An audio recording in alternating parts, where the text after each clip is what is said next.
សំទងដែលបងធ្លាប់ផថាមិនដែលធ្លាប់មានសង្សារតែបងគ្មានបំណងបោកប្រាស់ជីវ៉ាតែខ្លាចថាអូនមិនហ៊ានស្នេហ៍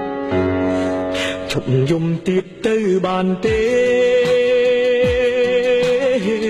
នាងមេឈប់ខូចចិត្តទៀតទៅ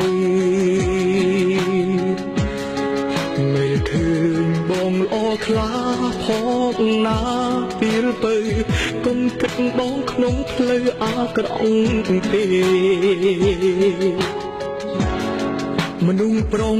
មានសង្សារច្រើនមិនមែនសុទ្ធតែចិត្តសាវ៉ាដូចអូនគិតឡើយបេងដូងបងក៏មានតែមួយប្រទល់ឲ្យអូនដោយចិត្តស្ម័គ្រស្មងទោះបីបងធ្លាប់មានប្រវត្តិមានមិត្តស្រី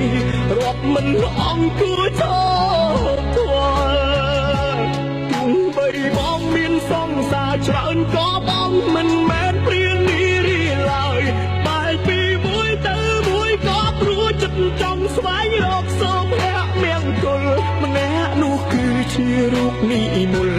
ដែលបងចង់ប្រគល់ឲ្យគ្រប់យ៉ាង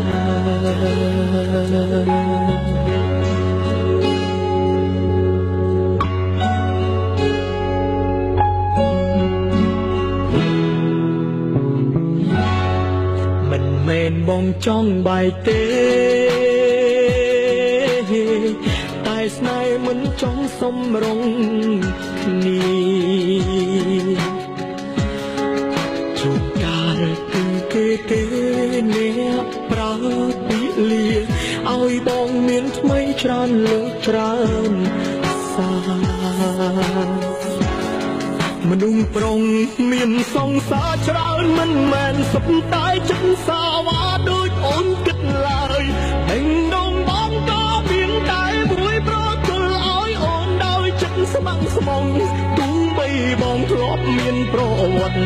មានមិត្តស្រីរាប់មិនអង្គួរឈរធွာទោះបីបងមានសង្សារច្រើនក៏បងមិនមែនព្រានីរីឡើយបែកពីមួយទៅមួយក៏ព្រោះចិត្តចង់ស្វែងរកសូមភៈមង្គលម្នាក់នោះគឺជារូបនិមលដែលបងចង់ប្រគល់ឲ្យគ្រប់យ៉ា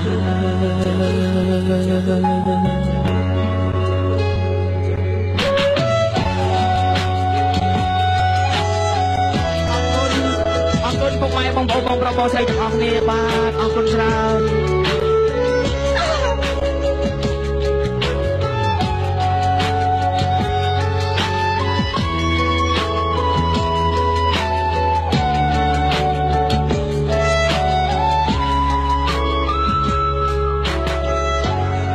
មនុស្សប្រុងមានសង្សារច្រើនមិនមែនសុទ្ធតែចិត្តសាវ៉ាដូចអូនគិតឡើយបេងដូងបងក៏មានតែមួយប្រទល់ឲ្យអូនដោយចិត្តស្ម័គ្រស្មងទោះបីបងធ្លាប់មានប្រវត្តិមានមិត្តស្រីរាប់មិនអង្គួរឈរធွာទោះបីបងមានសង្សារច្រើនក៏បងមិនមែនព្រានីរីឡើយបែកពីមួយទៅមួយក៏ព្រោះចិត្តចង់ស្វែងរកសូមភៈមង្គលម្នាក់នោះគឺជារូបនិមលដែលបងចង់ប្រគល់ឲ្យគ្រប់យ៉ាង